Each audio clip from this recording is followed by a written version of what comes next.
Magandang gabi po. Ako po ay YouTube po sa po ni Ate San. Ikaw, kaganda pa naman ang kamay ko eh. Ganda ng kuko ni Ate San. Aba, biyayang-biyaya yan. Ako, congrats niyo po yan. Gagraduate na si Julina bukas.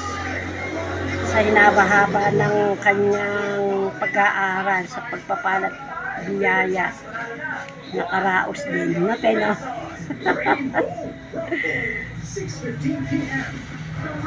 Ay, may design. Design na yun natin. Hindi. Plain lang.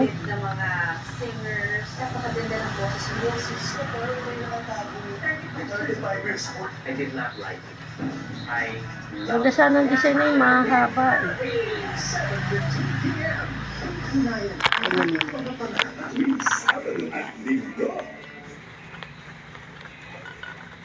Kitang-kita ugat ko.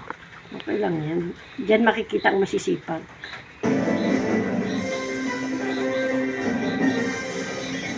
Naaresto na ng Makati Police ang tatlong Dami, suspect sa uling pagnanakaw ng kable Shoutout ng po. CCTV cameras ng MMDA na ginagamit para sa pagpapatupad ng No Contact Apprehension Policy. Nagpapatrol, Johnson Manaba. Malabo man ang kuha ng CCTV sa pagnanakaw ng mga kable ng kamerang ginagamit sa No Contact Apprehension Policy, mabilis namang naaresto ang mga suspect sa krimen. Inanunsyo ng Metropolitan Details natin Development din. Authority ngayong Biyernes Hindi. na Plain lang natin din. ng Makati Police ang tatlong suspect na maharap sa kasong theft. Fortunately, on the following day, nagkakaroon at reporting niya. Na-request ko sila for crime of theft. Isa sa Ilang taon na mga si naaresto Julina? ay residente ng Barangay Guadalupe Viejo na 24? malapit lang sa footbridge kung saan nangyari ang pagnanakaw.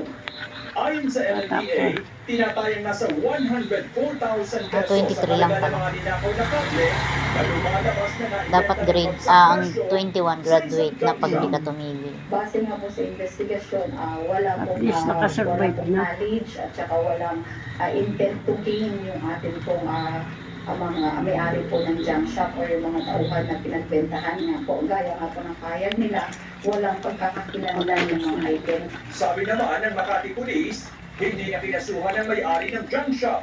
Sabi ng MMDA, hindi naman marami ang nanakaw na cable wires, pero ang ganitong mga insidente nagdulot ng perwisyo at pagkaantala sa pagpapatupad ng NCAP sa lugar. Ipinaliwanag ng MMDA kung bakit malabo ang kuha ng CCTV camera habang ninanakaw ang mga cable wires sa footbridge ng Guadalupe noong June 20, gayong napakalinaw naman ang mga kuha ng video nila habang nakatutok ang kanilang kamera sa mga motoristang posibleng lalabag sa NCAP. Hanggang ngayon, putol-putol pa rin ang kable ng mga CCTV camera sa lugar.